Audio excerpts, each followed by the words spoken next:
One small step was a group of 5 of us, 5 Georgia Tech students, that basically drove 10,000 miles from London to Mongolia, across some of the most beautiful, some of the most scary, some the most incredible parts of the world.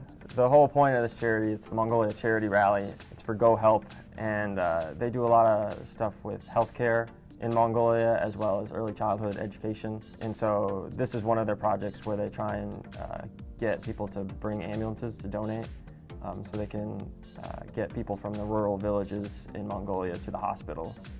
So we went through 21 countries, which was basically from London. We kind of went southeast through Europe, and then through Istanbul, and then over into Asia through Georgia, Russia, Kazakhstan, Kyrgyzstan, and back into Russia, and then into Mongolia. So one of the really cool highlights was we stopped in Lucerne, Switzerland, and Brugg, Switzerland, where a friend of ours from Georgia Tech, he was a mechanical engineer at Georgia Tech, is now pursuing his PhD.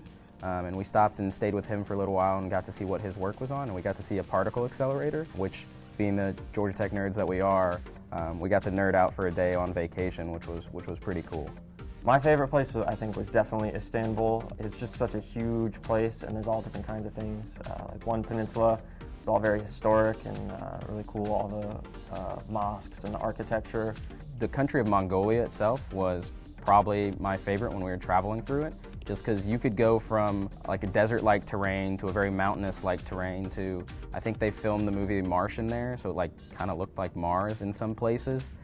So not all of us knew stuff about engines or were the best car-savvy people or even the most culturally knowledgeable. So when we came into situations where either we had car troubles or troubles communicating with people, we had to figure out creative ways to come out of the situation on top, figure out the problem, and then figure out a solution from there. And I think Georgia Tech really does a great job of teaching those problem-solving skills. It taught me how to be a really creative communicator. I think you definitely grow the most when you push yourself outside your comfort zone. So I would definitely say you should go study abroad and go try new things you wouldn't normally do, and get uncomfortable and learn something about yourself.